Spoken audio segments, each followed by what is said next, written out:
अध्याय 2 वन्य एवं वन्य जीव संसाधन। सामाजिक विज्ञान। प्रश्न 1। लघु उत्तरीय प्रश्न प्रत्येक 3 अंक। 1। पारिस्थितिक तंत्र क्या है? वन पारिस्थितिक तंत्र की उपयोगिता बताइए। उत्तर। भौतिक पर्यावरण और उसमें रहने वाले जीवों के सम्मिलित रूप को पारिस्थितिक तंत्र या पारितंत्र कहते हैं। वन पारिस्थितिकी तंत्र में महत्वपूर्ण भूमिका निभाते हैं क्योंकि ये प्राथमिक उत्पादक हैं जिन पर दूसरे सभी जीव निर्भर करते हैं। 2। जैव विविधता को प्रभावित करने वाले कोई 3 कारक लिखिए। उत्तर। 1। भारत में जैव विविधता को कम करने वाले कारकों में वन्य जीवों के आवास का विनाश, जंगली जानवरों को मारना व आखेटन, पर्यावरणीय प्रदूषण व विषाक्तीकरण और दावानल आदि शामिल है। 2।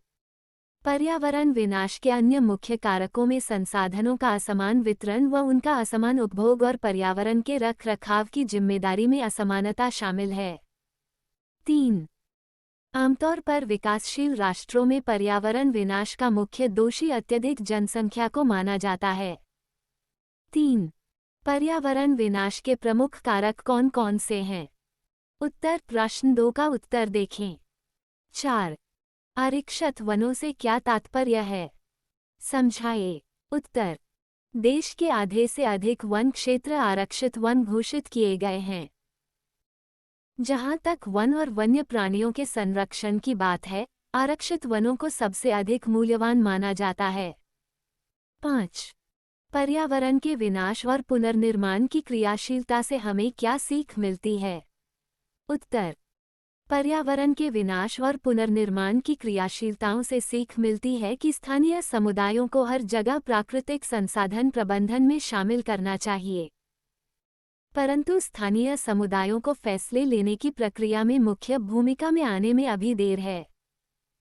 अतः वही विकास क्रियाएं मान्य होनी चाहिए जो जनमानस पर केंद्रित हों, पर्यावरण हितैषी हों और आर्थिक रूप से प्रतिफलित हों। 6।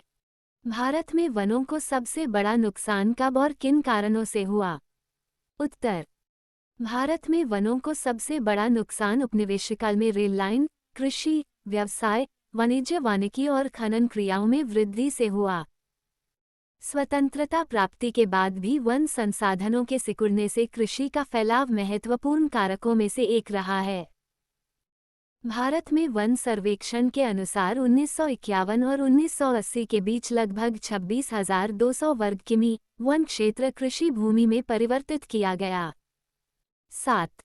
स्थानांतरी कृषि से तात्पर्य है? उत्तर।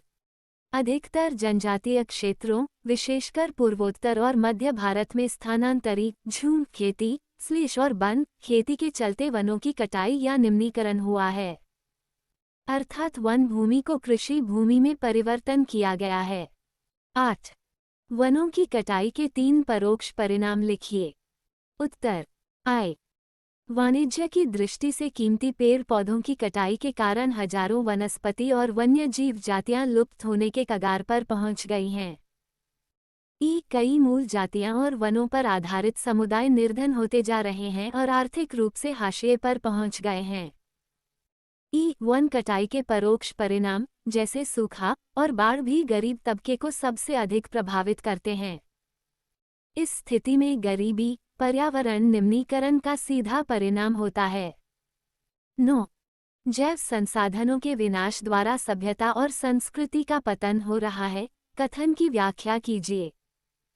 उत्तर। वनों और वन्य जीवन का विनाश मात्र जीव विज्ञान का विषय ही नहीं है।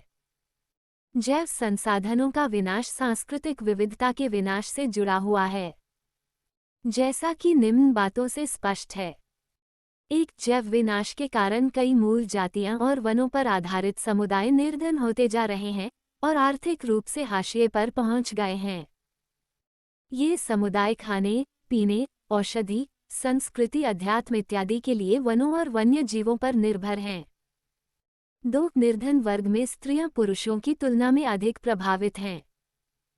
कई समाजों में खाना, चारा, जल और अन्य आवश्यकता की वस्तुओं को एकत्र करने की मुख्य जिम्मेदारी महिलाओं की ही होती है। 10। वन संरक्षण में संयुक्त वन प्रबंधन कार्यक्रम की भूमिका स्पष्ट कीजिए। उत्तर संयुक्त वन प्रबंधन कार्यक्रम क्षरित वनों के प्रबंध और पुनर्निर्माण में स्थानीय समुदायों की भूमिका के महत्व को स्पष्ट करते हैं। औपचारिक रूप में इन कार्यक्रमों की शुरुआत 1988 में हुई जब ओडिशा राज्य ने संयुक्त वन प्रबंधन का पहला प्रस्ताव पास किया। वन विभाग के अंतर्गत संयुक्त वन प्रबंधन क्षरित वनों के बचाव के लिए कार्य करता है और इसमें गांव के स्तर पर संस्थाएं बनाई जाती हैं जिसमें ग्रामीण और वन विभाग के अधिकारी संयुक्त रूप से कार्य करते हैं। इसके बदले ये समुदाय मध्य स्तरीय लाभ जैसे गैर इमारती वन उत्पादों के हकदारी होते हैं तथा सफल संरक्षण से प्राप्त इमारती लकड़ी लाभ में भी भागीदार होते हैं। 11. सरकार के अधिकार क्षेत्र के आधार पर वनों का वर्गीकरण कीजिए। उत्तर 1. आरक्षित वर्ग प्रश्न 4 का उत्तर देखें। 2. रक्षित वन वन विभाग के अनुसार भारत के कुल वन क्षेत्र का 1/3 भाग रक्षित है। इन वनों को और अधिक नष्ट होने से बचाने के लिए इनकी सुरक्षा की जाती है। 3. अवर्गीकृत वन अन्य सभी प्रकार के वन और बंजर भूमि जो सरकार, व्यक्तियों और समुदाय के स्वामित्व में होते हैं, अवर्गीकृत वन कहे जाते हैं। 12. भारत में वन्य जीव संरक्षण अधिनियम 1972 द्वारा वनों की सुरक्षा का क्या प्रावधान है? लिखिए। उत्तर भारतीय वन्यजीव संरक्षण अधिनियम 1972 में लागू किया गया जिसमें वन्य जीवों के आवास रक्षण के अनेक प्रावधान थे। सारे भारत में रक्षित जातियों की सूची भी प्रकाशित की गई। इस कार्यक्रम के तहत बची हुई संकटग्रस्त जातियों के बचाव पर, शिकार प्रतिबंधन पर, वन्यजीव आवासों का कानूनी रक्षण तथा जंगली जीवों के व्यापार पर रोक लगाने पर प्रबल जोर दिया गया है। 13. भारत में वन संरक्षण के कोई 3 उपाय लिखिए। उत्तर 1. वनों की अंधाधुंध कटाई पर प्रतिबंध लगाने की आवश्यकता है। 2. वनों से वृक्ष काटने पर उनके स्थान पर वृक्षारोपण करना चाहिए। 3. वनों की उपयोगिता और उसकी महत्ता की जानकारी के लिए जनचेतना व जनजागरण पैदा किया जाए। 14. भारत में वन विनाश के कोई 3 उपाय लिखिए। उत्तर वनों को एक निश्चित सीमा तक काटना चाहिए। वनों को काटने और वृक्षारोपण की दरों में समान अनुपात होना चाहिए। वनों की आग से सुरक्षा की जानी चाहिए। इस हेतु निरीक्षण गृह तथा अग्निरक्षा पथ बनाने चाहिए। कृषि एवं आवास हेतु वन भूमि के उन्मूलन एवं झूम पद्धति की कृषि पर रोक लगानी चाहिए।